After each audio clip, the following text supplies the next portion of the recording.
إن الحمد لله نحمده ونستعينه ونستغفره ونؤمن به ونتوكل عليه ونعوذ بالله من شرور أنفسنا ومن سيئات أعمالنا من يهده الله فلا مضل له ومن يضلله فلا هادي له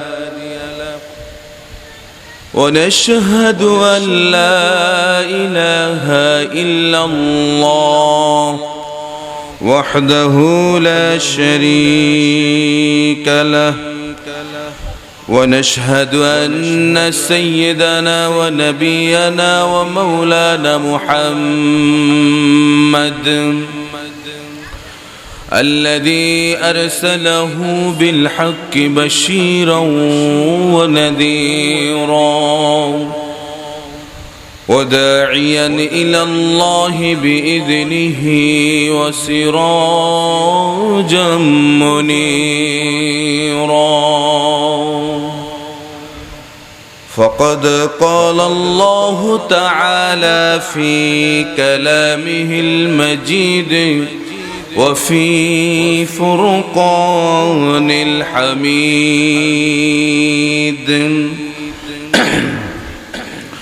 أعوذ بالله من الشيطان الرجيم بسم الله الرحمن الرحيم ولقد آتينا لقمان الحكمة أن اشكر لله ومن يشكر فإنما يشكر لنفسه ومن كفر فإن الله غني حميد وقال النبي صلى الله عليه وسلم عن أنس رضي الله تعالى عنه عن النبي صلى الله عليه وسلم في الكبائر قال الشرك بالله وعقوق الوالدين وقتل النفس وقول الزور أو كما قال عليه الصلاة والسلام وقال الله تعالى في شان حبيبه آمرا ومخبرا إن الله وملائكته يصلون على النبي يا أيها الذين آمنوا صلوا عليه وسلموا تسليما اللهم صل على مولانا محمد وعلى آل سيدنا بلغ العلا بكماله كشف الدجى بجماله حسنت جميع خصاله صلوا عليه وآله سلموا يا قوم بل صلوا على صدر الأمين مصطفى ما جاء إلا رحمة للعالمين الحمد لله كفى والصلاة والسلام على حبيبه المصطفى আমরা সকলে মহব্বতের সহিত পড়ি সাল্লাল্লাহু আলাইহি ওয়াসাল্লাম। জামিয়াতুল ফালাহ নুরানি ও হাফিজিয়া মাদ্রাসার উদ্যোগে আয়োজিত আজকের এই চতুর্থ বার্ষিক তাফসিরুল কোরআন মাহফিল আজকের মাহফিলের সম্মানিত সভাপতি ওলামায়ে কেরাম, বিশেষ করে আলহাজ হযরত মাওলানা ইয়াকুব আল কাসিমি সাহেব, আলোচনা করেছেন হযরত মাওলানা মুফতি আরাফাত হোসাইন সাহেব, হযরত মাওলানা মুজিবুল হক সাহেব, আর অন্যান্য ওলামায়ে কেরাম, আমার সামনে উপবিষ্ট মুসল্লিয়ানে আযম, পর্দার আড়ালে মা এবং বোনেরা, প্যান্ডেলের ফাঁকে ফাঁকে ছোট্ট ছোট্ট শিশুরা, আসসালামু আলাইকুম ওয়া রাহমাতুল্লাহি ওয়া বারাকাতুহু। আমরা আল্লাহ সুবহানাহু ওয়া তাআলার শাহী দরবারে লাখো কোটি শুকরিয়া আদায় করছি যে রব্বুল আলামিন আমাদেরকে আজকের এই মোবারক মাহফিলে আসার এবং বসার তৌফিক দিয়েছেন। এজন্য রবের সুউচ্চ দরবারে আমরা কালিমাতুশ শুকর পড়ি, সকলে বলি আলহামদুলিল্লাহ। সম্মানিত হাজিরিন, আমরা কোরআনুল কারীম থেকে আলোচনা শুনবার জন্য এখানে এসেছি, ঠিক কিনা বলেন? তাহলে আজকের মাহফিলের সাথে সার্থকতা রেখেই আমাকে কথা বলতে হবে। যেহেতু তাফসিরুল কোরআন মাহফিল, কোরআন থেকে কথা বলতে হবে, কথা বলে ঠিক কিনা? আর আমরা কোরআন থেকে অবশ্যই আলোচনা শুনতে চাই, তাই না?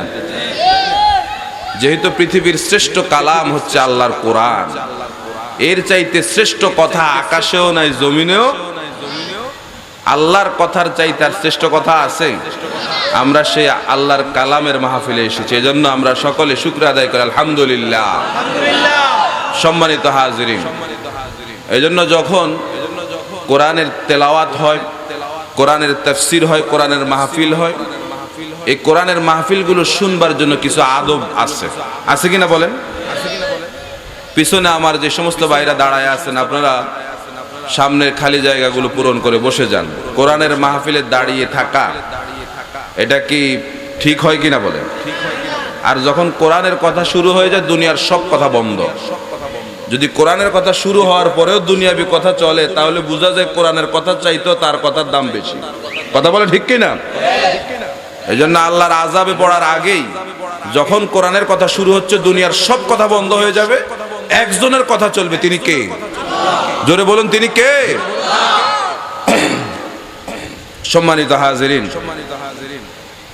সম্মান আজকে যে এখানে বসেছি অন্য কোনো কারণ নয়, একটাই কারণ যে কোরআনের সঙ্গে আসি বিদায় আজকে এখানে বসার সুযোগ হয়েছে, কথা বলেন ঠিক কিনা? এই সম্মান,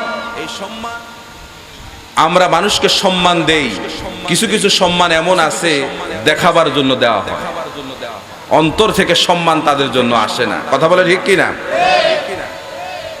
এখন সামনে তো সময় আসতেছে, আমরা তাদেরকে সম্মান করব না? কারণ সম্মান না করলেও বিপদে পড়ার সম্ভাবনা, সালাম না দিলে বিপদে পড়ার সম্ভাবনা আছে কিনা বলেন? এ কে আমাকে সালাম দিল না, এর খোঁজ খবর নেই, এর বাড়ি কোথায়, এর বাবার নাম কি, এর 14 গোষ্ঠীর পুরা খোঁজ খবর নেয় কিনা বলেন? আমার কেন সালাম দিল না? এই জন্য আমরা কিছু মানুষকে সম্মান করি ভয়ে অথবা নিজের জান বাঁচাবার জন্য সম্মান করি, কথা বলেন ঠিক কিনা? কিন্তু যারা আলেম ওলামা, যারা আল্লাহর কোরআনের সঙ্গে আছে, এদেরকে আমরা সম্মান করি অন্তর থেকে, ঠিক কিনা বলেন? আল্লাহ রাব্বুল আলামিন বলেন, যাদেরকে অন্তর থেকে সম্মান করা হয় না, মানুষ ভয়ে সম্মান করে। যদি সম্মান না করে, আপনার বিরুদ্ধে মামলা হওয়ার সম্ভাবনা আছে, আপনাকে জেলে যেতে হবে। এই ভয়ে যাদেরকে সম্মান করা হয়, আজকে দুনিয়াতে এই সম্মানটাই বেশি না কম?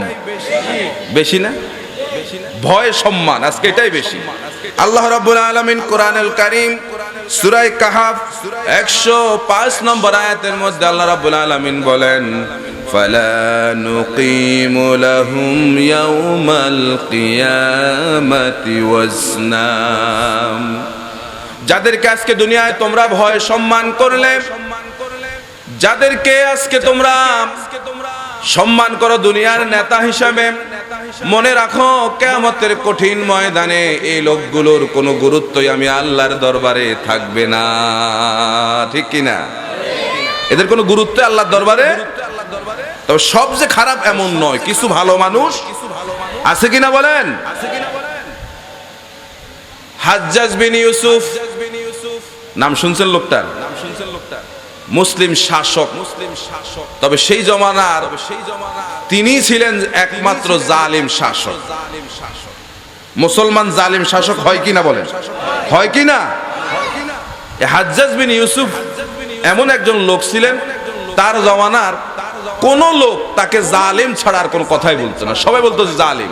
এর মতো জালিম আকাশেও নাই, জমিনেও। একদিন তার লোকেরা তাকে বলল, জাহাপনা আপনি কি এমন করেন, কি কাজ করেন? আপনার জন্য রাস্তায় হাঁটা যায় না, চায়ের দোকানে বসা যায় না, সবাই আপনাকে জালিম বলে। কি বলে? জাহাপনা বলল, কেন?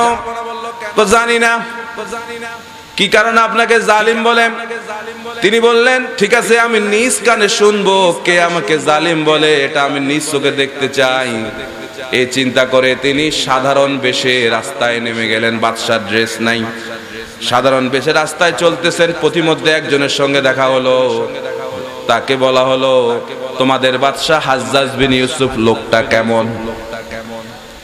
সে বলতেছে, এই লোকের কথা বলবেন না, এর মতো জালিম আর কেউ নাই। এর মতো জালিম আর কার কাছে বলতেছে? তার সামনে বলতেছে এর মতো জালিম আর। সে বলতেছে, তুমি কি হাজ্জাজ বিন ইউসুফকে চেনো কিনা? কয় না, চিনি না। আমি হাজ্জাজ বিন ইউসুফ। লোকটি চিন্তা করলো, কার সামনে বলছি লোকটি জালিম, তাহলে তো এখন গর্দান চলে যাবে, যাবে কিনা বলেন?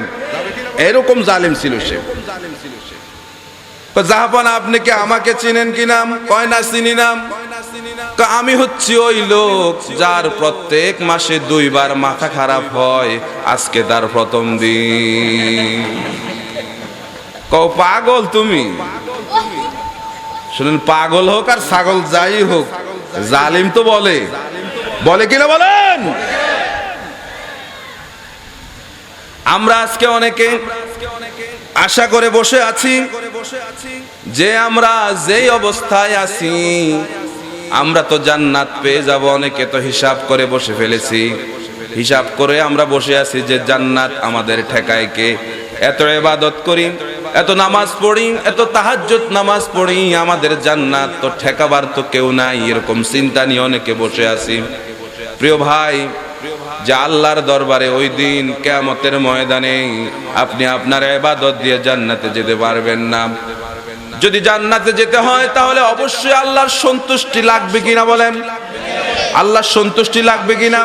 আল্লাহর সন্তুষ্টি ছাড়া একটা লোকও জান্নাতে যেতে পারবে না। কোনো মানুষ জিন আল্লাহর সন্তুষ্টি ছাড়া জান্নাতে যেতে পারবে না।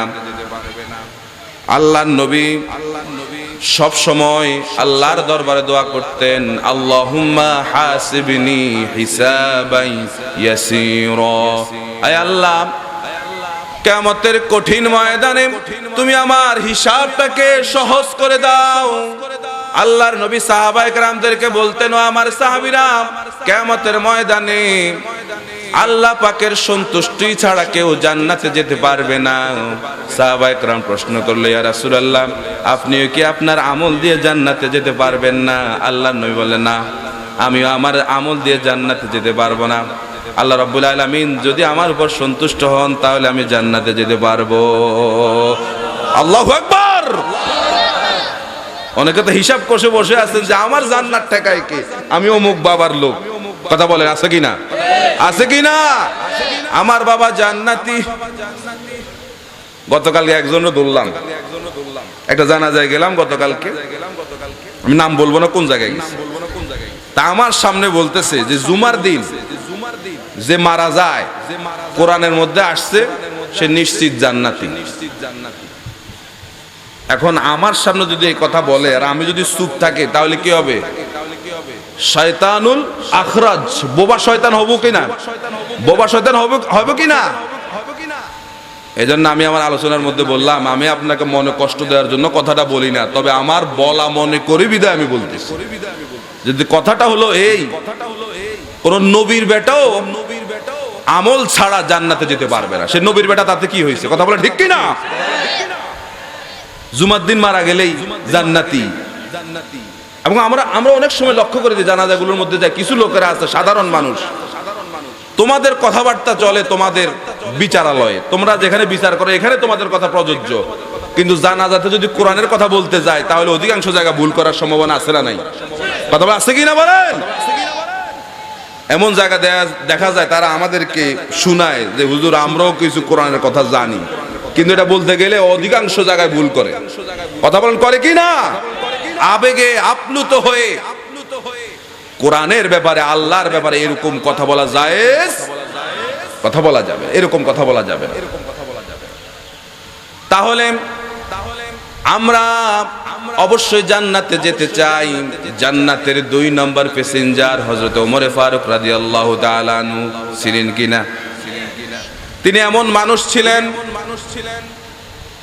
আল্লাহর নবী বলেন আকাশে যত তারা আছে তার চাইতে ওমরের আমল তার চাইতেও বেশি। আল্লাহু আকবার। সে ওমর সব সময় চিন্তা করতে, না হারে না জানি কিয়ামতের কঠিন ময়দানে আমি ধরা খেয়ে যাই নাকি। এই ওমর সব সময় এই চিন্তা করতেন। হযরত ওমর ফারুক রাদিয়াল্লাহু তাআলা আনহু তিনি যখন খলিফাতুল মুসলিমিন আমিরুল মুমিনিন, তার আমলে তিনি তার ছেলে আব্দুল্লাহকে মাদ্রাসায় ভর্তি করাইছেন। তার ছেলের সঙ্গে পড়তো রাসূলের নাতি হযরত হুসাইন রাদিয়াল্লাহু তাআলা আনহু। তারা উভয় একই ক্লাসে পড়তো। ছোট্ট মানুষ হযরত হুসাইন দুষ্টামি করতে গিয়ে এক পর্যায়ে হাত থেকে কলমটা ফেলে দিল, আর আব্দুল্লাহকে বলতেছে আব্দুল্লাহ কলমটা উঠায়া দাও। আব্দুল্লাহ কলমটা উঠায়া দিল। এরপরে আবার কলমটা ফেলে দিলেন, বলল আবার উঠায়া দাও, উঠায়া দিল। এরপরে আবার কলমটা ফেলে দিল, বলল উঠায়া দাও। এবার আব্দুল্লাহ বলতেছে আমি কি তোমার খাদেম নাকি? আমি কি তোমার গোলাম নাকি? বারবার আমার কলম উঠাতে বলছো, ব্যাপারটা কি? হযরত হুসাইন বলতেছে তুমি শুধু খাদেম না, তুমি হচ্ছ খাদেমের বেটা খাদেম, তুমি হচ্ছ গোলামের বেটা গোলাম। গালিটা দিছে কারে? আব্দুল্লাহ কে? ওই সময়ের রাষ্ট্রপতি হযরত ওমরের ছেলে। আপনি কি কথাটারে সহজ মনে করছেন? আমাদের প্রধানমন্ত্রীর ছেলেকে যদি এখন কেউ গালি দেয়, প্রধানমন্ত্রী লাগবে না, আপনার এলাকার মেম্বার বা সমাজের একজন নেতা তার ছেলেকে যদি কেউ গালি দেয়, তার অবস্থাটা কি হতে পারে? কথা বলেন না। তার লাশ কি খুঁজে পাওয়া যাবে? কথা বলে না। অথচ কত বড় দেশের প্রেসিডেন্ট, বাংলাদেশ 14টা একত্রিত করা হলে যতটুকু হবে সৌদি আরব তার চাইতেও বড়। আল্লাহু আকবার। এত বড় দেশের প্রেসিডেন্ট হযরত ওমরের ছেলেরে বলতেছে খাদেমের বেটা খাদেম। হযরত আব্দুল্লাহ এই কথাটা তার বাবা হযরত ওমরের কাছে গিয়া বলল, বাবা হুসাইন আমাকে গোলামের বেটা খাদেমের বেটা খাদেম বলছে, আমি এর বিচার চাই। হযরত ওমর বলল ঠিক আছে, বিচার হবে জুমার দিন। জুমার দিন বিচার হবে। সমস্ত সাহাবায়ে কেরাম আজান দেওয়ার সঙ্গে সঙ্গে মসজিদ ভর্তি হয়ে গেছে। হযরত ওমর খুতবা দিতে দাঁড়াবেন, এমন সবাই বললেন হুসাইন তুমি মসজিদে আসো কিনা? আব্দুল্লাহ তুমি মসজিদে আসো কিনা? তারা বলল আমরা উপস্থিত। তারা দাঁড়ায় গেল, বিচার শুরু হয়ে গেল। হযরতে ওমর ফারুক রাদিয়াল্লাহু তাআলা আনহু হুসাইনকে বললেন, হুসাইন তুমি আমার ছেলে আব্দুল্লাহকে খাদেমের বেটা খাদেম বলছো কিনা? হ্যাঁ বলেছি। তিনি স্বীকার করলেন। আমরা হলে কি বলতাম? না, এই কথা আমি কখনোই, কারণ প্রেসিডেন্ট আজকে জিজ্ঞেস করতেছি, এই কথা আমি বলি নাই কখনো। এরকম মিথ্যা আশ্রয় নিতাম কিনা আমরা? কিন্তু হুসাইন রাসূলের নাতি, তিনি বলছেন হ্যাঁ বলেছি। তবে আমিরুল মুমিনিন আপনি বুকে হাত দিয়া বলেন, আপনি কি আমার নানার খাদেম ছিলেন না? এই কথা আপনি বুকে হাত দিয়া বলেন যে আমি তোমার নানার খাদেম ছিলাম না। এই কথা বলার সঙ্গে সঙ্গে হযরত ওমরের চোখ দিয়া দর দর করে পানি বের হয়ে গেল। তিনি বলতেছেন হুসাইন তুমি যে আমাকে বললা আমি তোমার নানার খাদেম ছিলাম, এই কথাটা তুমি কাগজের মধ্যে লিখে দিতে পারবে কিনা? ইমাম হুসাইন ছোট্ট মানুষ, বুঝতে পারে নাই ওমর কি বিচার করতেছে। তিনি বললেন অবশ্যই লিখে দিতে পারবো। সেই সময় খেজুরের পাতা ছিল, খেজুরের পাতা তার সামনে আনা হলো। খেজুরের পাতার মধ্যে লিখে দিলেন যে হযরত ওমর আমার নানার খাদেম ছিল, ইতি হুসাইন ইবনে আলী রাদিয়াল্লাহু তাআলা আনহু। আল্লাহু আকবার। তিনি এটা তার জামার পকেটের মধ্যে ঢুকায়া নিলেন। বিচার শেষ হয়ে গেল এবং তিনি তার লোকদেরকে বললেন, ও আমার সাথীরা, আমি যখন দুনিয়া থেকে বিদায় নিয়ে যখন চলে যাব, তখন আমার কাফনের মধ্যে এই কাগজটা তখন দিয়ে দিও। বিচার শেষ। হযরতে আব্দুল্লাহ বলতেছে, বাবা বিচার শুরু করো না কেন? ছোট্ট মানুষ তো বিচার বুঝে না। হযরতে ওমর ফারুক বলল, ও ছেলে শোনো, এটা দুনিয়ার বিচার নয়, এটা আখিরাতের বিচার। এমন এক বিচার করে নিয়েছি যেটা আখিরাতে আমাকে অনেক উপকারে দেবে। তিনি বললেন, ও আমার সাথীরা, আমাকে যখন আল্লাহ রাব্বুল আলামিন কিয়ামতের ময়দানে যখন প্রশ্ন করবেন, আমি যখন কোনো জবাব দিতে পারবো না, আমার কোনো আমল যদি আল্লাহর দরবারে যদি কবুল না হয়, সেদিন এই কাগজটা রব্বুল আলামিনকে দেখাবো। বলবো, রব্বুল আলামিন রাসূলের নাতি হযরত হুসাইন সে সাক্ষী দিছে আমি রাসূলের খাদেম ছিলাম। আজকে এই উসিলা তুমি আমাকে মাফ করে দাও। আল্লাহু আকবার বলো। সে ওমর যদি এরকম চিন্তা করে, আর আমরা কোন চিন্তা নিয়ে বসে আছি যে বাবা আছে, আমাদের জান্নাত ঠেকায় কে? জাহাজও আছে, বাবাও আছে, জান্নাত ঠেকাবে কেউ? কথা বলে না। আজ থেকে আকীদাকে মজবুত করে নিতে হবে। কোন বাবা আমাকে সেদিন আল্লাহর কঠিন আযাব থেকে বাঁচাতে পারবেন না। কথা বলে ঠিক কি না? আপনার আমলে আপনাকে বাঁচাবে। এজন্য কোরআনের ময়দানে আসছেন, কোরআনের আলোচনা শুনতে আসছেন, মনোযোগ সহকারে শুনতে হবে। কি লাভ হবে? আল্লাহ রাব্বুল আলামিন বলেন, ওয়া ইযা কুরিয়াল কুরআনু ফাসতামিউ লাহু ওয়া আনসিতু লাআল্লাকুম তুরহামুন। যখন কোরআনের তেলাওয়াত হয়, যখন কোরআনের ব্যাখ্যা হয়, যখন কোরআনের বিশ্লেষণ হয়, ব্যাখ্যা হয়, তাফসীর হয়, তখন তোমরা দুইটা আদব সহকারে বসো। একটা হচ্ছে তোমরা মনোযোগ সহকারে কোরআন শুনো, আর দুই নম্বর হচ্ছে চুপ থাকো। এই দুইটা আদব সহকারে যদি বসতে পারো, লাআল্লাকুম তুরহামুন, আশা করা যায় আল্লাহর রহমত তোমাদের উপর নাজিল হতে থাকবে। কোরআনের মাহফিলে আসাও ইবাদত। কোরআনের মাহফিলে আসা কি? কারণ কোরআনের মাহফিলে আমরা অবশ্যই আসি কোরআন শিক্ষা করার জন্য। ঠিক কিনা বলেন? আইয়ুল আমাল আফদাল ক্বালা তিলাওয়াতুল কুরআন। আল্লাহ রাসূলকে প্রশ্ন করা হলো, উত্তম আমল কি? আল্লাহ নবী বলেন, কোরআন তেলাওয়াত করা। খায়রুকুম মান তাআল্লামাল কুরআনা ওয়া আল্লামাহু। ওই ব্যক্তি পৃথিবীতে শ্রেষ্ঠ যে নিজে কোরআন শিখে এবং শিখায়। তো সুতরাং আমরা কোরআনের মজলিসে এসেছি, যদি আমরা মনোযোগ সহকারে বসতে পারি, যতক্ষণ বসবো পুরো সময়টা আমার ইবাদতের মধ্যে গণ্য হয়ে যাবে। ঠিক কি না? আল্লাহ রাব্বুল আলামিন সারা পৃথিবীর যারা আলোচক হবে, যারা বক্তা হবে, তাদের ব্যাপারে আল্লাহ রাব্বুল আলামিন রেড সিগন্যাল দিয়ে দিয়েছেন যে কথা বলতে হবে কোরআন থেকে। কোরআন ছাড়া কথা বলার কোনো সুযোগ নাই। আজকে আমাদের দেশে অধিকাংশ জায়গায় মাহফিল হয়, ওয়াজ মাহফিল হয়, বিভিন্ন ধরনের ওরস মুবারক হয়, ওরস শরীফ, নানান ধরনের আয়োজন হয়, কিন্তু সেখানে কোরআনের একটা কথাও হয় না। কথা বলেন ঠিক কি না? আমাদের দেশে অনেক দরবার আছে যেখানে মানুষগুলো যায় হেদায়েতের জন্য। কিসের জন্য যায়? হেদায়েতের জন্য। কিন্তু সেখানে কোরআনের কর্মসূচি না থাকার কারণে তারা উল্টা সেখান থেকে গোমরা হয়ে আসে। রাসূল আকরাম সাল্লাল্লাহু আলাইহি ওয়াসাল্লাম বলেন, মানিত্তাবাল হুদা বিগাইরিল কুরআন আদাল্লাহুল্লাহ। কেউ যদি কোনো জায়গায় যদি হেদায়েতের জন্য যায় আর সেখানে যদি কোরআন না থেকে কোরআন ছাড়া যদি হেদায়েতের আশা করায়, তাহলে আদাল্লাহুল্লাহ, আল্লাহ রাব্বুল আলামিন নিজে দায়িত্ব নিয়ে তাকে পথভ্রষ্ট করে দিবে। আমাদের দেশে এরকম জায়গা আছে কিনা? কথা বলেন, আছে কিনা? লোকেরা তো মনে করে যে এখানে আল্লাহর খাস ওলি বসে আছে, আসলে শয়তান। কথা বলে ঠিক কিনা? পেট দেখলে বোঝা যায়। আছে না আমাদের দেশে এরকম? সেখানে কোরআন নাই, মানুষগুলো কিন্তু আশা ভরসা করে যায়, কিন্তু সেখানে কোরআনের কিছুই পায় না। এজন্য আল্লাহ রাব্বুল আলামিন আল্লাহর হাবিবের মাধ্যমে আমাদেরকে শিক্ষা দিচ্ছেন।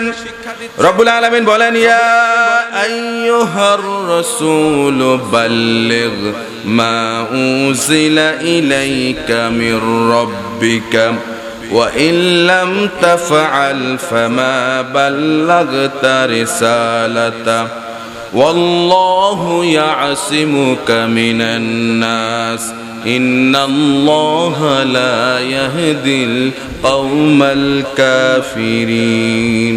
সূরা মায়েদা ৬৭ নম্বর আয়াত। আল্লাহ রাব্বুল আলামিন আল্লাহর নবীকে বলতেছেন, হাবিব, ইয়া আইয়ুহার রাসূল বাল্লিগ, হে আমার নবী আপনি তাবলীগ করুন, আপনি মানুষের কাছে পৌঁছায়া দেন। যদি এই কথা বলে আল্লাহ পাক ছেড়ে দিতেন যে ইয়া আইয়ুহার রাসূল বাল্লিগ, এই কথা বলে আল্লাহ পাক যদি ছেড়ে দিতেন, তাহলে আমরা যারা তাবলীগ করতেছি, আমরা যারা দ্বীনের দাওয়াত দিচ্ছি, আমরা আমাদের মন মতো দাওয়াত দিতে পারতাম কিনা বলেন? যারা আজকে তাবলীগ করে, আমাদের দেশে অসংখ্য মানুষ তাবলীগের কাজ করে কিনা বলেন? তাবলীগ মানে মানুষের কাছে পৌঁছায়া দাওয়া, দাওয়াতের কাজ যারা করেন। যদি আল্লাহ পাক বলতেন ইয়া আইয়ুহার রাসূল বাল্লিগ, এই কথা বললেই আমরা আমাদের মন মতো দাওয়াত দিতে পারতাম, বাবা তার তরিকা অনুযায়ী দাওয়াত দিতে পারতেন। কারণ আল্লাহ তো এই অধিকার কাউকে দেয় নাই যে আপনি আপনার মন মতো দাওয়াত দিবেন, এই অধিকার আল্লাহ পাক কাউকে দেয় নাই। আল্লাহ রাসূলকে এই অধিকার দেওয়া হয়নি। আল্লাহ রাব্বুল আলামিন বলেন, ইয়া আইয়ুহার রাসূল বাল্লিগ মা উনজিলা ইলাইকা, আপনার উপর যে কিতাব আমি নাজিল করেছি এই কিতাব অনুযায়ী মানুষদেরকে দাওয়াত দেন। সুতরাং কোরআনের বাইরে দাওয়াত দেওয়া যাবে কিনা বলেন? কোরআনের বাইরে দাওয়াত দেওয়া। এরপরে আল্লাহ পাক বলেন, ফা ইল্লাম তাফআল ফামা বাল্লাগতা রিসালাতা। কত বড় কঠিন কথা হাবিব, যদি কোরআন থেকে মানুষদেরকে দাওয়াত দেন, দাওয়াত না দেন, তাহলে আপনি রিসালাতের দায়িত্বই পালন করলেন না। যদি কোরআন থেকে দাওয়াত নাই দেন, তাহলে আমি যে আপনাকে রিসালাতের দায়িত্ব দিয়েছি, এই দায়িত্ব আপনি পালন। তাহলে আল্লাহর নবীর উপর এই আয়াত নাজিল হয়েছে, এই আয়াতের হুকুম কি এখন আছে কিনা বর্তমানে? কই নাই। কিয়ামত পর্যন্ত এই আয়াতের হুকুম থাকবে। কোরআনের আয়াতগুলো নাজিল হয়েছে রাসূলের উপরে, কিন্তু এর হুকুম থাকবে কখন পর্যন্ত? কিয়ামত পর্যন্ত। যত বক্তা পৃথিবীতে আসবে, যত লোক তাবলীগের কাজ করবে, যত লোক দ্বীনের দাওয়াত দিবে, যারা দায়ী হবে, আল্লাহ পাক নীতি দিয়েছেন তোমাকে অবশ্যই কোরআন থেকে দাওয়াত দিতে। ঠিক কিনা বলে? ঠিক কিনা? এইবার যদি আপনি কোরআন থেকে দাওয়াত দিতে যান, তাহলে বিপদের সম্মুখীন হওয়ার সম্ভাবনা আছে না নাই? আমাদের দেশে অবশ্যই বিপদে পড়া লাগে না, কথা কয় না। এই বিপদে পড়া লাগে সৌদি আরবে গিয়ে কোরআনের কথা বলতে গেলে। এই কথা বলতে গেলে আপনার ইরানে, আমেরিকায় বিপদে পড়া লাগে। দুঃখের বিষয়, আমেরিকাতে কোরআনের কথা বললে কোনো বিপদের সম্মুখীন হতে হয় না। কিন্তু আমার এই প্রিয় মাতৃভূমি 16 কোটি মুসলমানের এই দেশে কোরআনের কথা বলতে গেলে বিপদে পড়তে হয়। কথা বলে ঠিক কিনা?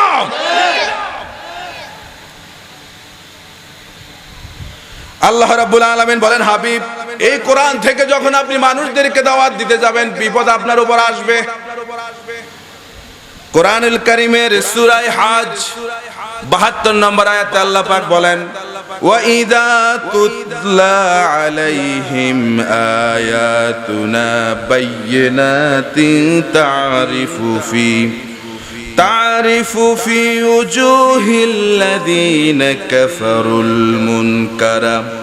আল্লাহ পাক বলেন, যখন এই কোরআনের কথাগুলো মানুষদের সামনে বলতে যায়, যারা কোরআনকে বিশ্বাস করে না, আল্লাহর নবীকে যারা বিশ্বাস করে না, ইসলামী আন্দোলনকে যারা পছন্দ করে না, এই কোরআনের কথাগুলো যখন তাদের সামনে বলা হয়, ও নবী আপনি লক্ষ্য করে দেখবেন এই জাতীয় লোকদের চেহারা কালো হয়ে যায়। ঠিক না বে ঠিক? এই জাতীয় লোক আজকের মজলিসে আছে কিনা? কে আছেন? হাতটা উঠান তো। হাত একটা উঠবে এটা আমিও জানি। প্রিয় হাজিরিন, এই জাতীয় লোক এখন এখানে নাই, কিন্তু বাংলার জমিনে এই জাতীয় লোক আছে। আছে কিনা বলেন? কোরআনের কথা শুনলে পরে চেহারা কালো হয়ে যায়, আবার কিন্তু সে মুসলমান নামও লাগায়। লাগায় কিনা বলেন? এরা মুসলমান নামদারি মুনাফিক। কথা বলে ঠিক কিনা? এই মুনাফিকরা রাসূলের আমলে ছিল কিনা বলেন? রাসূলের আমলে ছিল কিনা বলেন? কিয়ামত পর্যন্ত মুনাফিকরা থাকবে। ইসলামের যত 12টা কাফের মুশরিকরা যতটা ইসলামের ক্ষতি করে নাই, তার চাইতে বেশি ক্ষতি করেছে মুসলমান নামদারি মুনাফিকেরা। ঠিক কিনা? আল্লাহ পাক বলেন শুধু তাই নয়, ইয়াকাদুনা ইয়াসতুনা বিল্লাযিনা ইয়াতলুনা আলাইহিম আয়াতিনা। কোরআনের কথাগুলো যখন এরা শুনে, এরা তখন এদের চরিত্রের সঙ্গে মিলাতে যায়। যখন এদের চরিত্রের সঙ্গে কোরআনের কথাগুলো মিলে না, তখন যে কোরআনের কথা বলে তাকে মারতে যায়নি। এই কথাগুলো আমি বানাইছি নাকি? কথা বলেন, আমি বানাইছি? আল্লাহ কোরআনে বলতেছে। আর যারা কোরআনকে বিশ্বাস করে, আপনারা যারা কোরআনকে মহব্বত করে, আল্লাহর নবীকে মহব্বত করে, আল্লাহ পাককে যারা বিশ্বাস করে, কোরআনের কথাগুলো যখন তারা শুনে তাদের অবস্থা কি হয় আল্লাহ পাক বলেন সূরা মায়েদা 83 নম্বর আয়াত, ওয়া ইযা সামি'ু মা উযিলা ইলার রাসূল তারা আয়ুনাহুম তাফিদু মিনাদ দাম'i। এই কোরআনের কথাগুলো যখন তারা শুনে, যারা কোরআনকে বিশ্বাস করে, কোরআনকে নিজেদের জীবনের সংবিধান যারা বানায়, যারা কোরআন দিয়ে পরিবার চালায়, যারা কোরআন দিয়ে সমাজ চালায়, যারা সব সময় কোরআনকে সঙ্গে রাখে, এই লোকগুলো যখন কোরআনের কথা শুনে, হাবিব আপনি লক্ষ্য করে দেখবেন এদের চোখ দিয়ে পানি পড়তেছে।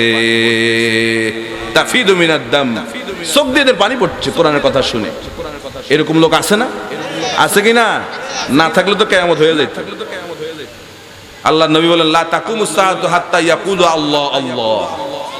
ততক্ষণ পর্যন্ত কিয়ামত হবে না যতক্ষণ পর্যন্ত জমিনে আল্লাহ আল্লাহ বলার মতো লোক থাকবে। আমাদের এক শ্রেণীর ভাইরা আজকে একটা ফতোয়ার ভাইরা আল্লাহ আল্লাহ এই জিকিরকে তারা নিষেধ করেন। আল্লাহ আল্লাহ জিকির করা যাবে না। আসেনি নতুন একটা দল। কথা বলেন আছে কিনা?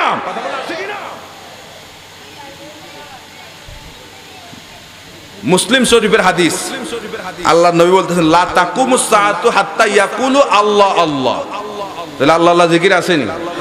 আল্লাহ নবী বলতেছেন যতক্ষণ পর্যন্ত আল্লাহ আল্লাহ বলার মতো লোক পৃথিবীতে থাকবে ততক্ষণ পর্যন্ত কিয়ামত।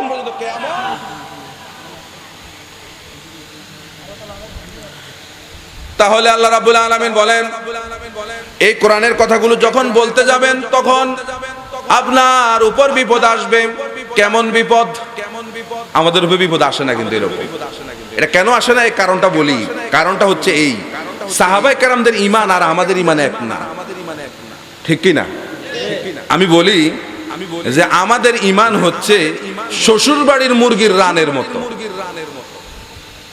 বুঝেন নাই?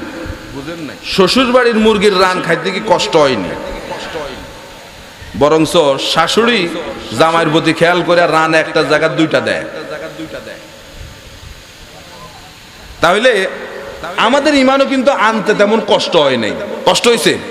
কথা বলেন, কষ্ট হয়েছে? মার খাইতে হয়েছে? হয়নি। বাবা মুসলমান, মা মুসলমান, দাদা মুসলমান, আমিও কষ্ট হয়েছে ঈমান আনতে। আর সাহাবায়ে কেরাম ঈমান এনেছেন। হযরত বেলাল, হযরত খাব্বাব, হযরত খুবাইব ঈমান আনতে গিয়ে জীবন পর্যন্ত চলে গেছে। গেছে কি না? এজন্য তাদের ঈমান আর আমাদের ঈমান ঈমান আনার আগে সর্বপ্রথম তাগুতকে অস্বীকার করতে হবে। আল্লাহ পাক বলেন ফামাইয়াকফুর বিত্তাগুতি ওয়া ইউমিন বিল্লাহ ফাকাদ ইসতামসাকা বিল উরওয়াতিল উসকা। আল্লাহ রাব্বুল আলামিন বলেন ঈমান আনার আগে সর্বপ্রথম তাগুতকে অস্বীকার করতে হবে। তাগুত হলো, তাগুত কি? তাগুত হচ্ছে শয়তান। তাগুত কে? শয়তান। তাগুত হচ্ছে ওই শক্তি যে শক্তি শুধু নিজে আল্লাহর আইন অমান্য করে না, বরং মানুষদেরকে আল্লাহর আইন অমান্য করতে বাধ্য করে। এরা হচ্ছে তাগুত। আজকে আমাদের সমাজে কিন্তু তাগুত নাই, কথা কয় না, আছে কি না? তাগুত আছে, শুধু নিজেরাই আল্লাহর আইন অমান্য করে না, মুসল্লিদেরকে আল্লাহর আইন অমান্য করতে বাধ্য করে। আছে কিনা বলেন? এজন্য সর্বপ্রথম তাগুতকে অস্বীকার করতে হবে। যদি বাঁচতে চান, কিয়ামতের ময়দানে যদি বাঁচতে চান, সর্বপ্রথম তাগুতকে অস্বীকার করতে হবে। এই তাগুতকে অস্বীকার করার পরে আল্লাহ পাক বলেন, যারা ঈমান আনবে সে এমন এক ঈমান আনলো যে ঈমান থেকে, যে বিশ্বাস থেকে তাকে কেউ কখনো সরাইয়া দিতে ফাকাদ ইসতামসাকা বিল উরওয়াতিল উসকা, এমন শক্ত এমন কঠিন ঈমান ধারণ করলো যে ঈমান থেকে তাকে কেউ কখনো সরাইয়া দিতে পারে না। এজন্য আল্লাহ রাব্বুল আলামিন বলেন, এই কোরআনের কথাগুলো বলতে গেলে বিপদ আসবে হাবিব। আল্লাহু ইয়াসিমুকা মিনান নাস, আমি আল্লাহ রাব্বুল আলামিন আপনাকে মানুষের হাত থেকে বাঁচাবো। কে বাঁচাবেন? ইয়াসিমু মুজারে সিগা, যারা মাদ্রাসা ছাত্র যারা বুঝবে, ইয়াসিমু মুজারে, আমি আপনাকে বাঁচাইছি, বাঁচাচ্ছি এবং বাঁচাবো। কিয়ামত পর্যন্ত যারা কোরআনের হক কথাগুলো বলবে, যদি বিপদ আসে বাঁচাবেন কে? বিপদ আসলে বাঁচাবেন কে? এজন্য কোরআনের হক কথা ছেড়ে দেওয়া যাবে না। কোরআনের হক কথা ছেড়ে দেওয়া কেন যাবে না?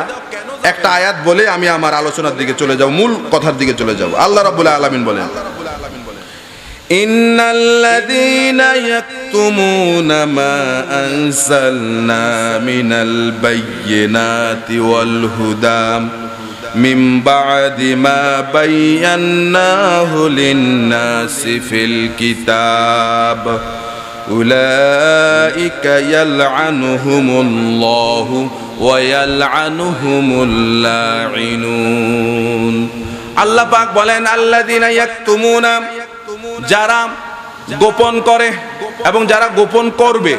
মুজারে আলোচনা, যারা গোপন করে এবং করবে। মা আনজালনা মিনাল বায়্যিনাতি ওয়াল হুদা, আমি আপনার উপর যা নাজিল করেছি, হেদায়েতের যে কিতাব আমি আপনার উপর নাজিল করেছি, এই কোরআনের কথাগুলোকে যারা গোপন করে বলে না। আচ্ছা, কোরআনের কথা কেন গোপন করে জানেন কিনা আপনারা? কারণ অনেক জায়গা আছে আমাদের দেশে এরকম, যে জায়গায় কোরআনের সঠিক কথা বলতে গেলে আপনার পিঠে চামড়া থাকবে না। কথা ঠিক না? ঠিক। যে জায়গায় আপনি সঠিক কথা বলতে গেলে আপনার মসজিদে চাকরি চলে যাবে ইমাম সাহেবের। আল্লাহ তাদের ব্যাপারে বলতেছেন, যারা এই চিন্তায় যে আমার চাকরি চলে যাবে, এই চিন্তায় যারা কোরআনের কথাগুলো ছেড়ে দেয়, আল্লাহ রাব্বুল আলামিন বলেন, উলাইকা ইয়ালআনুহুমুল্লাহু ওয়া ইয়ালআনুহুমুল লাঈনুন। আল্লাহ পাক এদের উপর লানত করতেছেন। নাউযুবিল্লাহ বলেন। শুধু আল্লাহ পাকই নয়, যাদের উপর লানত করা হয়েছে তারাও আল্লাহ পাক বলেন, তারাও ওই বক্তার উপর, ওই খতিবের উপর, ওই ইমামের উপর তারাও লানত করে যারা কোরআনের কথা গোপন করে।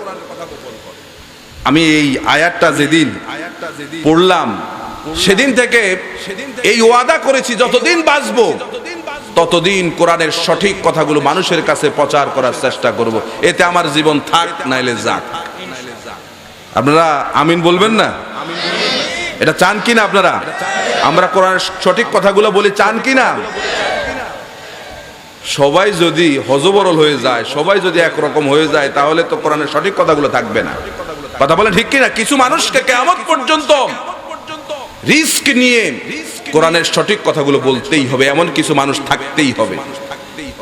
ওয়ালতাকুম মিনকুম উম্মাতুন ইয়াদউনা ইলাল খায়র ওয়া ইয়া'মুরুনা বিল মা'রুফি ওয়া ইয়ানহাউনা আনিল মুনকার।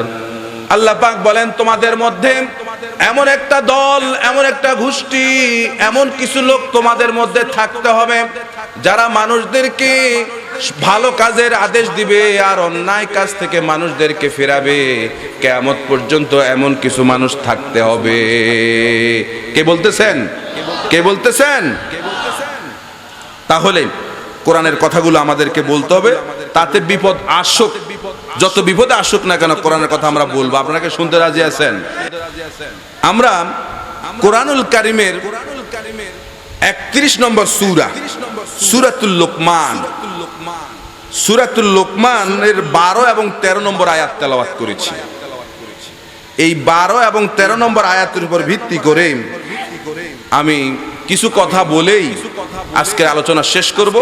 এই আয়াত এবং যে হাদিসটা নিলাম এর ভিত্তিতে আজকের আলোচনা হচ্ছে শিরক এর ভয়াবহতা।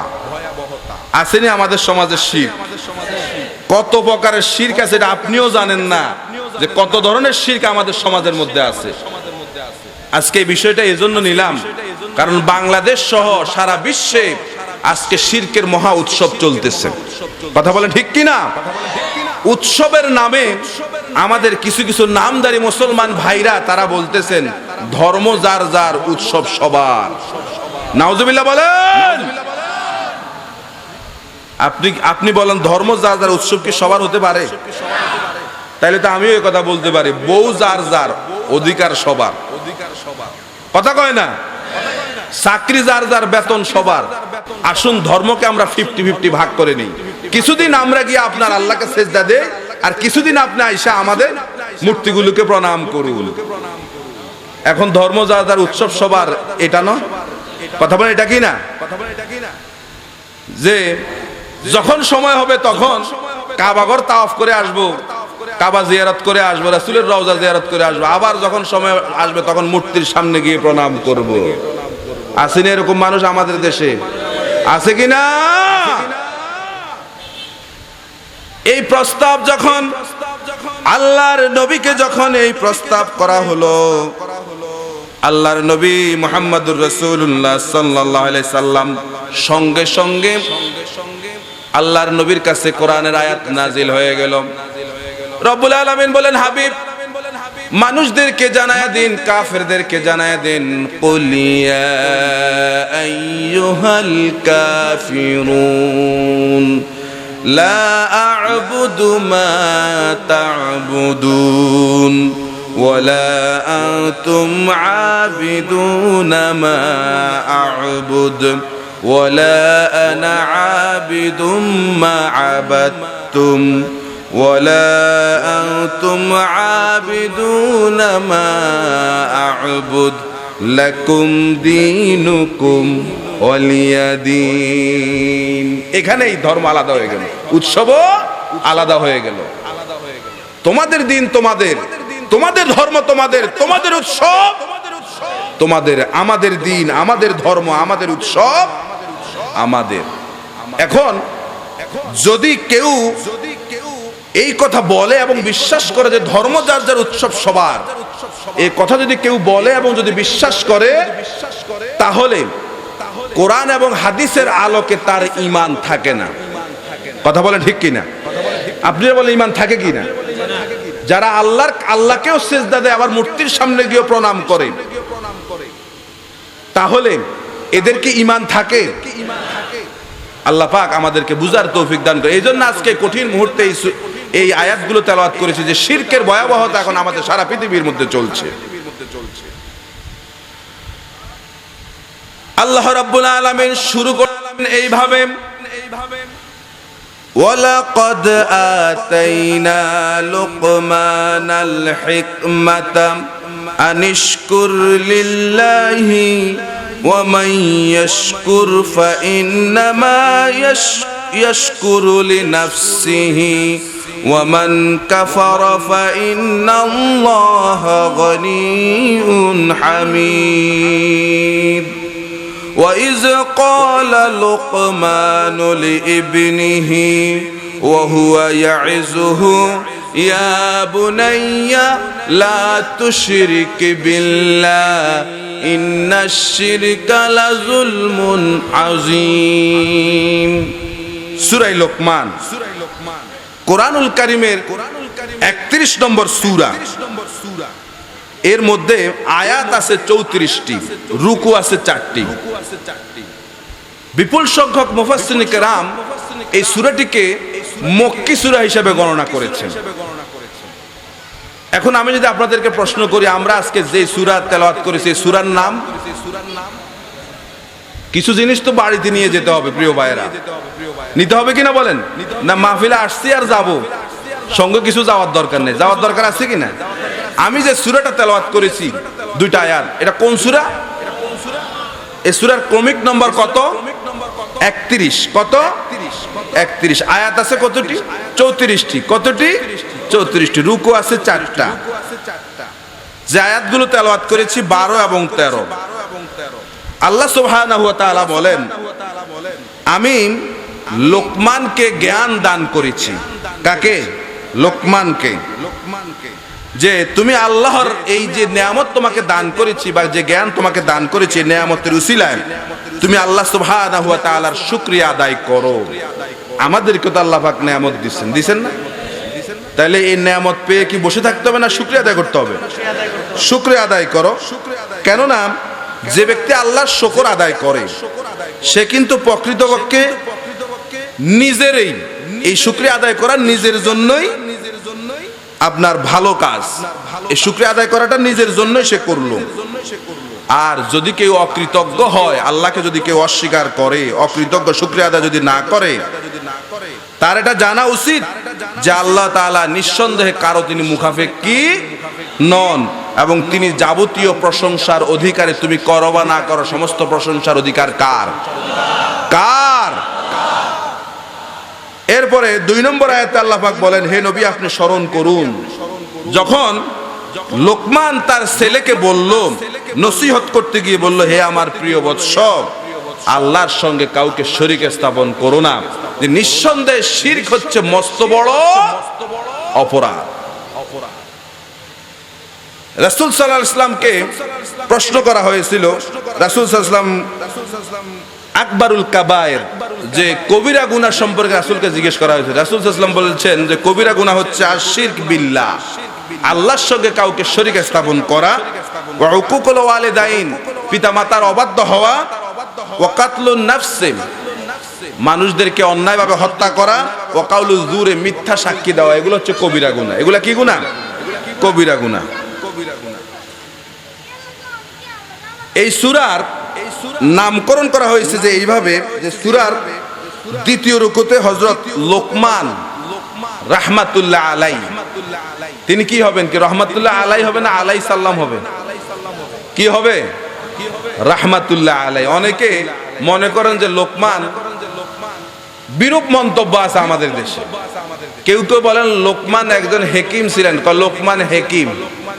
হেকিম কয় কারে? আমাদের দেশে হেকিম বলা হয় ওদেরকে যারা ওই যে রাস্তার পাশে বৈশা বনা যে ওষুধগুলো বেচেন, এদেরকে হেকিম বলে না?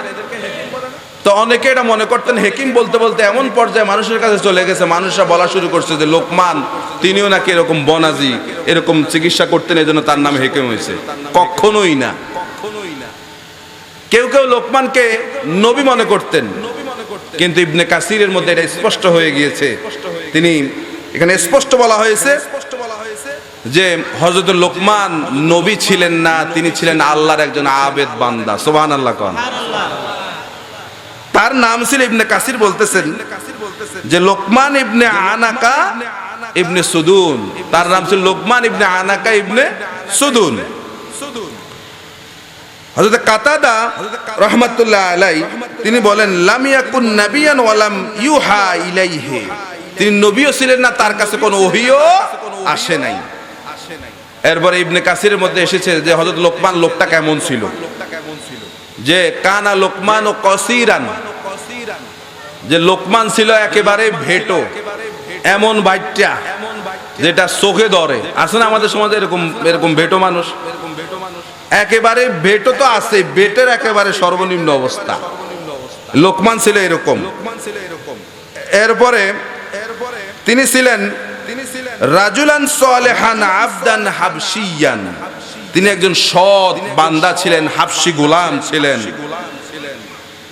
এরপরে গালিজুশ শাফাতাইন, যে হযরত লোকমানের ঠোঁটগুলো ছিল এরকম মোটা মোটা, পা গুলো ছিল একেবারে বদসুরুত। কি সুরুত? বদসুরুত। এরকম মানুষ আমাদের সমাজে এখন কিন্তু নাই, আমার মনে হয় নাই। এগুলো উগান্ডার মানুষ আছে না, উগান্ডা, জর্ডান, এরপর আফ্রিকান মানুষগুলো এরকম হয়। যে হযরত লোকমান এমন ছিল, এরকম কালো, আসওয়াদুন, অধিক পরিমাণে কালো, ইসমে তাবজিল, অধিক কালো ছিল হযরত লোকমান। এখন তিনি যে কালো, এরকম কালো মানুষ আমাদের সমাজে আছে না? দেখেন ওই সময়ের সাঈদ ইবনুল মুসাইয়্যিব, সেই সময়কার আরব বিশ্বের সবচেয়ে বড় মুফতি ছিল সাঈদ ইবনুল মুসাইয়্যিব। তিনি তাবেঈ ছিলেন।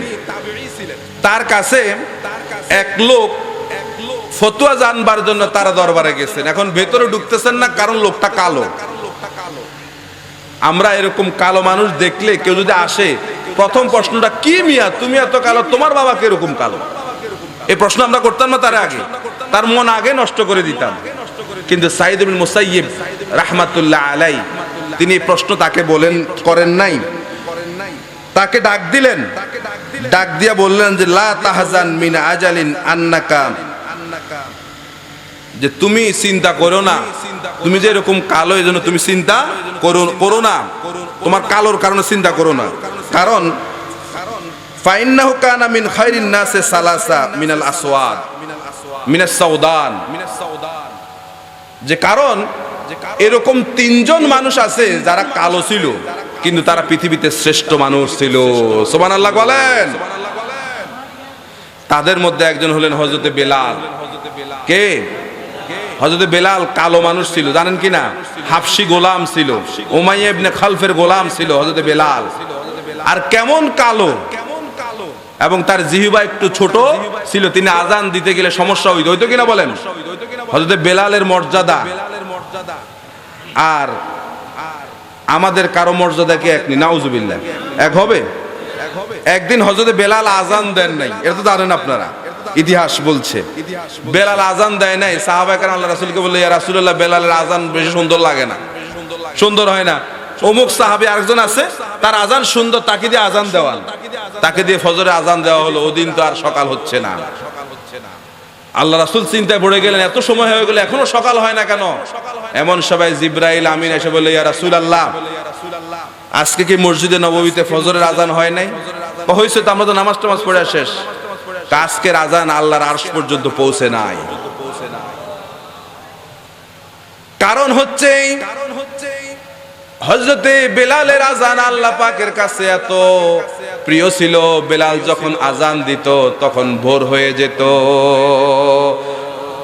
হযরতে জিবরাইল বলল, ইয়া রাসূলুল্লাহ, বেলাল যদি কিয়ামত পর্যন্ত আজান আর না দেয় তাহলে আর সকাল হবে না।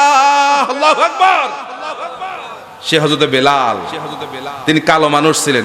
দুই নম্বরে শ্রেষ্ঠ মানুষ কালো ছিলেন হযরতে উমরে ফারুক রাদিয়াল্লাহু তাআলা আনহুর দাস, তার নাম ছিল মাহজা। এই মাহজা দুই নম্বর কালো শ্রেষ্ঠ মানুষ।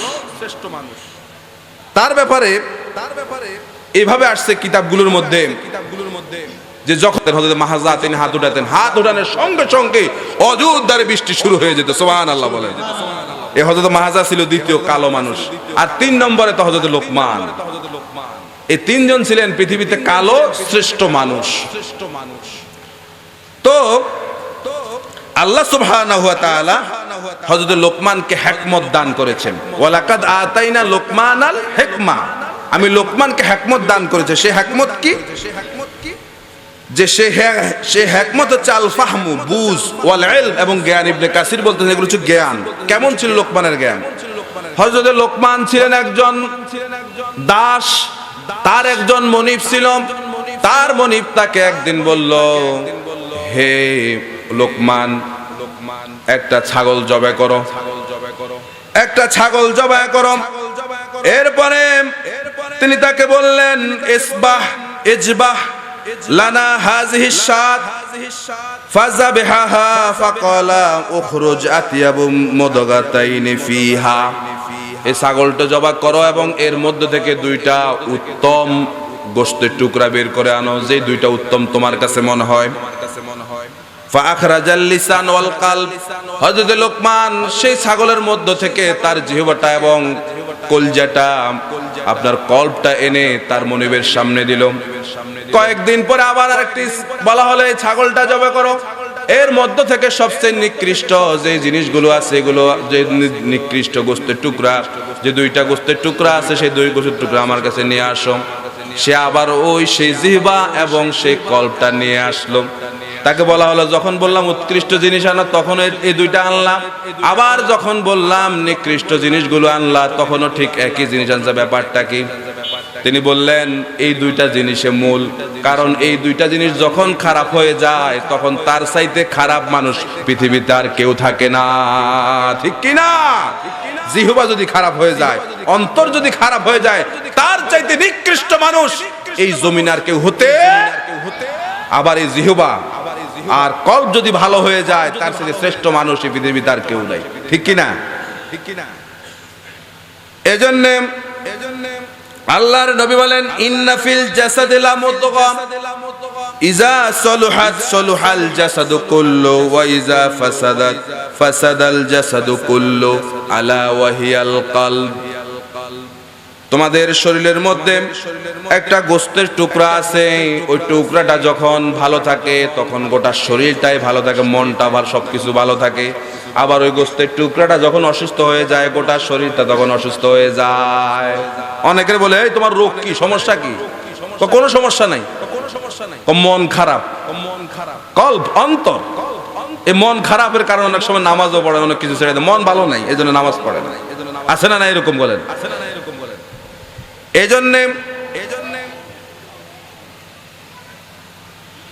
এজন্য কবি বলেন মুঝে ইয়ে ডর হে কে দিলে জিন্দা তু না মর জায়ে কে জিন্দগানি ইবরত হে তেরে জিনে সে।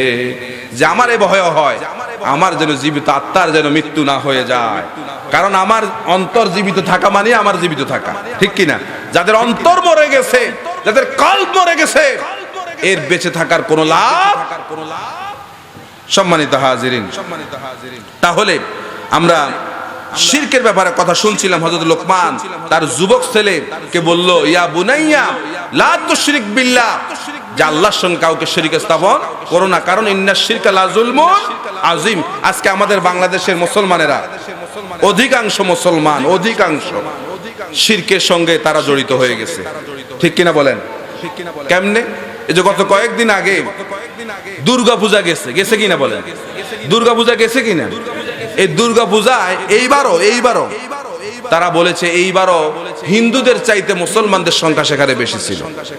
এখন কোন মুসলমান যদি 70% মুসলমান সেখানে গেছে, এখন কোন মুসলমান যদি দুর্গাতে গিয়া যদি উৎসব করে, তার মানে বোঝা যায় আল্লাহর সঙ্গে শিরক হচ্ছে, আর মুসলমান এখানে হাততালি দিচ্ছে। উৎসব করা মানে আমি এটা মেনে নিলাম, ঠিক কিনা বলেন?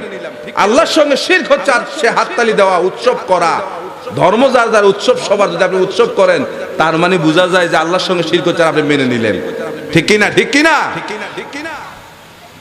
প্রিয় হাজিরিন, দেখুন কোরআনুল কারীমের একটা সুন্দর ঘটনা আমি আপনাদের সামনে বলতে চাই। সেটা হচ্ছে এই, হযরত সুলাইমান আলাইহিস সালামের আমলে তিনি কিন্তু সব পাখিদের ভাষা বুঝতেন, সমস্ত মাখলুকাতের ভাষা হযরত সুলাইমান বুঝতেন, ঠিক কিনা? তিনি বাতাসকে কন্ট্রোল করতেন, ঠিক কিনা? সেই সুলাইমান আলাইহিস সালামের একটা পাখি ছিল হুদহুদ পাখি, জানেন কিনা আপনারা এটা? তো একদিন সুলাইমান আলাইহিস সালাম পাখিদের একটা, তার লোক অর্থাৎ এইভাবে প্রাণীদের একটা সমাবেশ করলেন। তিনি লক্ষ্য করে দেখলেন যে এখানে হুদহুদ নাই, হুদহুদ পাখিটা এখানে নাই। তখন তিনি খুব রাগান্বিত হয়ে গেলেন, হুদহুদ গেল কোথায়? তিনি বললেন লা উআযিবান্নাহু আযাবান শাদীদা আও লা আসবাহান্নাহু আও লা ইয়াতি আন্নী বিসুলতানিম মুবিন। সূরা আন-নামল। তিনি বলতেছেন যদি আজকে উপযুক্ত প্রমাণ দিতে না পারে যে সে কোথায় ছিল, যথোপযুক্ত কারণ যদি না হয়, তাহলে আমি তাকে অবশ্যই কঠিন শাস্তি দিব। আজকে হুদহুদ পাখি কেন এখানে নাই? আর যদি বিদ্রোহ করে থাকে তাহলে কি করব? আসবাহান্না, আমি তাকে অবশ্যই হত্যা করে ফেলবো। এই কথা শোনার সঙ্গে সঙ্গে ফামাকাসা গায়রা বাঈদিন, যে হুদহুদ দ্রুত তার মজলিসের মধ্যে চলে আসছে। আসার পরে বলতেছে ফাকালা আহাত্তু বিমা লাম তুহিত বিহি, আমার কাছে এরকম একটা খবর আছে যেটা আপনি জানেন না। সুবহানাল্লাহ কন না। কে বলতেছে যে আমি এখানে আসার দেরি হওয়ার কারণটা কি? আমার কাছে এমন একটা খবর আছে যেটা আপনি জানেন না। সেটা হচ্ছে ওয়াজিতুকা মিন সাবাবিম সাবাইম বিনাবাইন ইয়াকিন, যে আমার কাছে সাবা রাজত্বের একটা সত্য একটা ঘটনা আমার কাছে আছে, আমি এই ঘটনাটা নেওয়ার জন্য সেখানে গেছি। যে ইন্নী ওয়াজাদতু ইমরাআতান তামলিকুহুম, আমি সেখানে দেখতে পেয়েছি যে একজন নারী সে দেশের শাসক। নাম কি? মুরব্বীরা জানে, নাম বিলকিস। সে রাজত্বের মালিক সেখানে। ওয়া উতিয়াত মিন কুল্লি শাইইন, তাকে অনেক কিছু দান দেওয়া হয়েছে। ওয়ালাহা আরশুন আযীম, এবং তার একটা বিরাট সিংহাসন আছে। এখানে কিছু কথাবার্তা আছে আমি যেগুলো এখন বলতে পারবো না, কারণ সময় খারাপ। কথা কয় না। রাজত্বের মালিক কে? আর এখানে এক মহিলা। কে? এক মহিলা। তা এখন সে বলতেছে ওয়াজাদতুহা ওয়া কাওমাহা ইয়াসজুদুনা লিশ-শামসি মিন দুনিল্লাহ। এই কথাটা বলার জন্য আমি এই ঘটনাটা আনলাম, যে সেখানে দেখলাম সে এবং তার জাতিরা সূর্যের পূজা করতেছে, সূর্যকে সেজদা দিচ্ছে আল্লাহকে বাদ দিয়া। তাহলে আমাদের জন্য আফসোস কোথায় যে একটা পাখি, একটা প্রাণী শিরক বুঝলো, আর আজকে আমরা মুসলমানরা শিরক বুঝি না। কথা বলেন ঠিক কি না? ঠিক কি না? প্রিয় হাজিরিন, যে শিরকটা কি? শিরক হচ্ছে পার্টনারশিপ, তারপরে পার্টনার, এরপরে এটার ব্যাখ্যা দেওয়ার জন্য আমি বলি পার্টনারশিপ বিজনেস। কি? Partnership business. একটা পার্টনারশিপ বিজনেস করতে হলে তিনটা শর্ত লাগে। কয়টা শর্ত? এক নম্বর হচ্ছে পুঁজির অভাবের কারণে পার্টনারশিপ বিজনেস হয়। পুঁজির অভাব। কিসের অভাব? পুঁজির অভাব। আপনি ব্যবসা করবেন, দরকার 1 কোটি টাকা আছে, 50 লক্ষ টাকা, এখন বাকি 50 লাখ টাকা দেওয়ার জন্য আরেকজন পার্টনার নেওয়া লাগবে, লাগবে কিনা? তাহলে 1 নম্বর হলো কিসের অভাব? পুঁজির অভাব। পুঁজির অভাব। 2 নম্বর হচ্ছে বুদ্ধির অভাব। কিসের অভাব? টাকা আছে কিন্তু বুদ্ধি নেই। যদি টাকা আছে বুদ্ধি না থাকে তাহলে ব্যবসার মধ্যে লাল বাতি জ্বলবেই না। কথা কয় না? লাল বাতি জ্বলবে কি না? বুদ্ধি নাই কিন্তু টাকা আছে। আর 3 নম্বর হচ্ছে শক্তির অভাব। শক্তি নাই, বুড়ো হয়ে গেছে কিন্তু ব্যবসা করার শখ এরকম আছে না? নাই। টাকাও আছে, বুদ্ধিও আছে, কিন্তু শক্তি নাই। তাহলে একটা পার্টনারশিপ বিজনেস করার জন্য কয়টা শর্ত লাগে? 3টা। 1 নম্বর হলো পুঁজির অভাব, 2 নম্বর হলো বুদ্ধির অভাব, 3 নম্বর হলো শিরকের অপরাধ আল্লাহ পাক কেন মাফ করবেন না? আল্লাহ পাক কেন বরদাস্ত করেন না? এজন্য আল্লাহর কি এই 3টার একটার অভাব আছে? কথা বলেন, আল্লাহর কি এই 3টার একটার অভাব আছে? আল্লাহর পুঁজির অভাব আছে? আল্লাহ রাব্বুল আলামিন বলেন আল্লাহু গানিয়ুন ওয়া আনতুমুল ফুকারা, একমাত্র পুঁজিওয়ালা, ধনওয়ালা, মালওয়ালা, গনি একমাত্র আমি, আর তোমরা সব কি? ফকির। 2 নম্বরে আল্লাহর বুদ্ধির অভাব নাই। আল্লাহ রাব্বুল আলামিন বলেন ওয়ামা উতিতুম মিনাল ইলমি ইল্লা কলিলা, আমি মানুষকে সামান্যতম জ্ঞান দান করেছি। তাহলে জ্ঞানের মালিক কে? বুদ্ধির মালিক কে? আল্লাহর কি বুদ্ধির অভাব আছে? 3 নম্বরে শক্তির অভাব আছে। এটা আল্লাহ থাকতেও তো পারে। কথা কয় না? যে আপনার পৃথিবী সৃষ্টি হয়েছে আজকে 5000 বছর হয়ে গেছে, এর আগেও তো আল্লাহ এখন একটু বুড়ো হয়ে গেছে না? কথা কয় না? আল্লাহ কি আমার মতন বুড়া হয়? চুল দাড়ি ফাঁকে? তা আল্লাহ শক্তির অভাব আছে?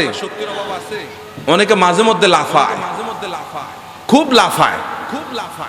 ওই যে আপনার ওয়ালিদ ইবনে মুগিরা, ওই যে আলাইহা তিসআতা আশার, এই আয়াত যখন নাজিল হলো যে তাহার উপরে 19, অর্থাৎ 19 জন ফেরেশতা জাহান্নামের। এই ফেরেশতা কতজন? 19 জন। এখন ওয়ালিদ ইবনে মুগিরা কয় ওমা 19 জন থেকে কি হয়েছে? আমারই তো ছেলে আছে 12 জন। দেখছেন অবস্থা? আমারই তো ছেলে আছে কি লাফায়, 12 জন মিলে 12 জন ধরবে, আর সাঙ্গ বাঙ্গ যারা আছে তারা বাকি জন ধরবে। তাইলে তো একেবারে সেখানে অবস্থা। আল্লাহর নবীরা শুনে হাসে, কাহারে এরা কি ফেরেশতাদেরকে চিনে? ফেরেশতারা কেমন? এই ফেরেশতাদের ঘাড়, যে তার শরীর থেকে মাথা পর্যন্ত যে ঘাড়ের জায়গাটা, এটা একটা তেজস্বী ঘোড়া যদি একদিন যদি সফর করে তারপর তার ঘাড়ের রাস্তাটা শেষ করতে পারবে না। আর ওয়ালিদ ইবনে মুগীরা তার 12 ছেলেরে দিয়ে এটা শেষ করে ফেলবে। এরকম বেকুব আসেনি আমাদের সমাজে? আছে কি না? খুব লাফায়, আল্লাহর মধ্যে শক্তি নাই। অথচ ইন্নাল্লাহা আলা কুল্লি শাইইন কাদির, সমস্ত ক্ষমতা কার? সকল ক্ষমতার উৎস আল্লাহ। এই কথাকে এখন মানা যাবে না, এখন তো মানা যায় না, কারণ এই কথা মানতে গেলে অনেক কিছু হারাইতে হয়। কথা বুঝেন কিনা? কথা কোন দিকে যায় বুঝেন? কথা কোন দিকে যায় বুঝেন? সকল ক্ষমতার উৎস আল্লাহ। এখন আমাদের দেশে কিন্তু এটা প্রচলন নাই যে আমাদের দেশে চলে সকল ক্ষমতার উৎস জনগণ। এই কথাটা কিন্তু এতদিন বলে নাই। এটা বলার কিছু সময় আছে, এখন এটা পারফেক্ট সময়। ঠিক কি না? ঠিক কি না? সকল ক্ষমতার উৎস বলার এটা এখন কিন্তু পারফেক্ট সময়। সামনে নির্বাচন, এখন যদি সকল ক্ষমতার উৎস জনগণকে বলে, জনগণের পেট ফুলবে। ঠিক কি না? আমাদেরকে ফুলাইতেছে, এমন ফুলাবে এরপরে বাষ্ট। ঠিক না? আপনারা বলেন সকল ক্ষমতার উৎস কে? আন্নাল কুওয়াতা লিল্লাহি, সমস্ত ক্ষমতার উৎস আল্লাহ। এই সমস্ত ক্ষমতার উৎস আল্লাহ, এটা আমরা বিশ্বাস করি, মৃত্যু পর্যন্ত করব। কথা বলে ঠিক কি না? আমাদের এই বিশ্বাসের মধ্যে কেউ কখনো চির ধরাতে পারবে না। কথা বলে ঠিক কি না? এই বিশ্বাস আমরা অবশ্যই করবো। এই বিশ্বাস করতে গিয়া যদি আমাদেরকে জীবনও দিতে হয়, সেই জীবন দিতেও আমরা প্রস্তুত আছি। আছে কিনা বলে? আছে কিনা?